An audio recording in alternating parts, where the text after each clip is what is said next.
Olá, eu sou o Jornal Augusto e sou a pessoa que vai te acompanhar nos seus estudos de armas ocultas, Kakushibuki e algumas curiosidades da cultura Hagomon.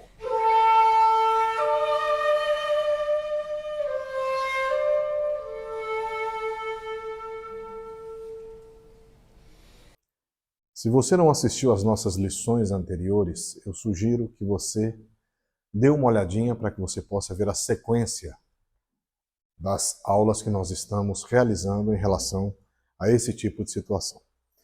Hoje nós falaremos sobre shokunai. Isso é um kunai.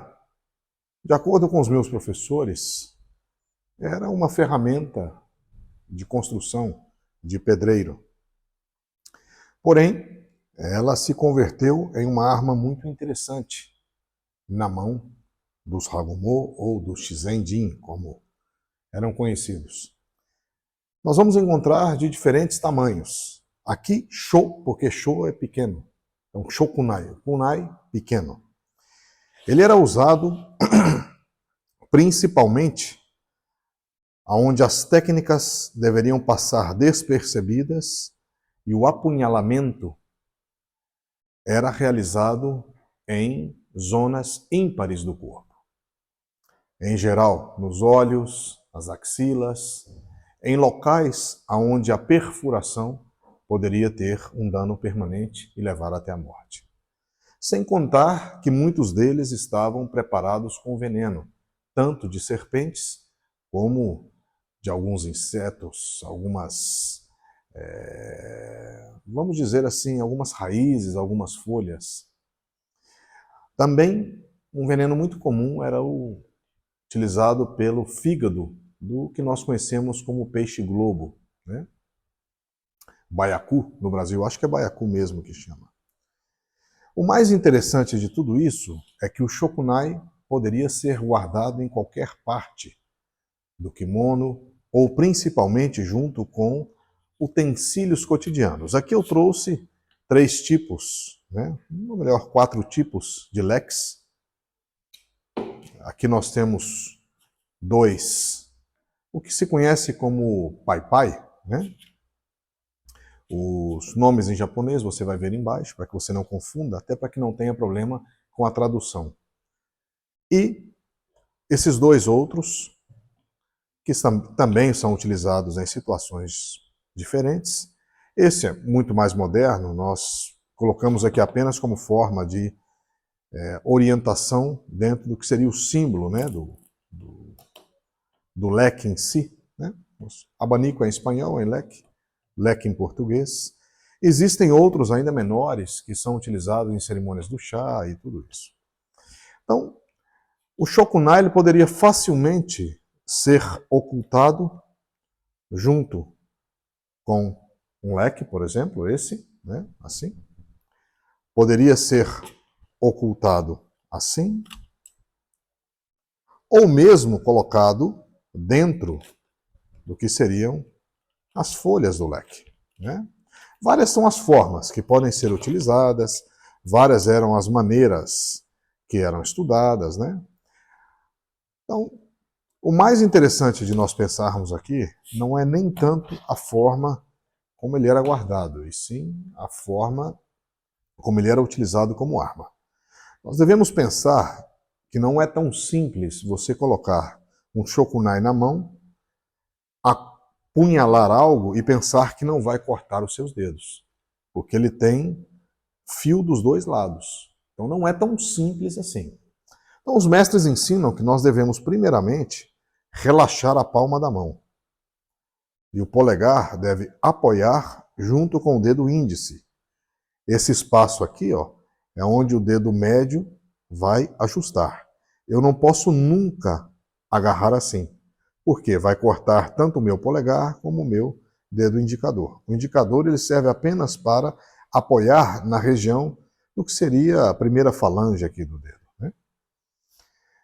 Então, se nós fizermos o teste e apunhalarmos uma árvore, uma melancia, alguma fruta, o que seja, você vai perceber que um mínimo desloque dessa posição você vai cortar o seu dedo.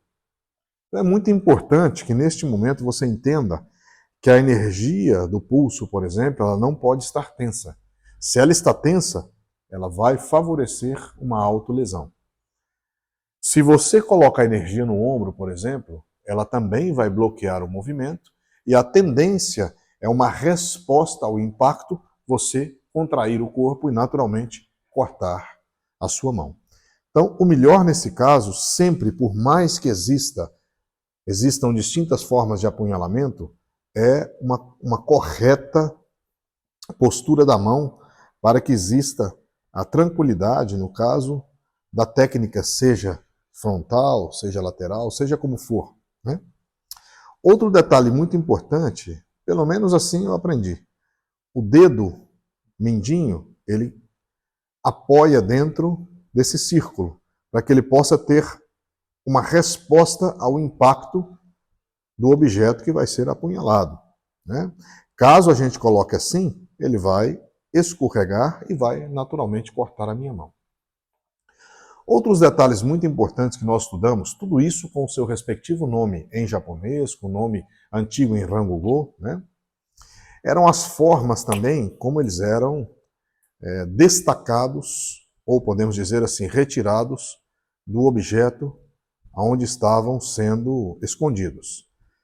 Duas formas básicas são estudadas, quando ele já está posicionado na mão e quando ele não está posicionado na mão.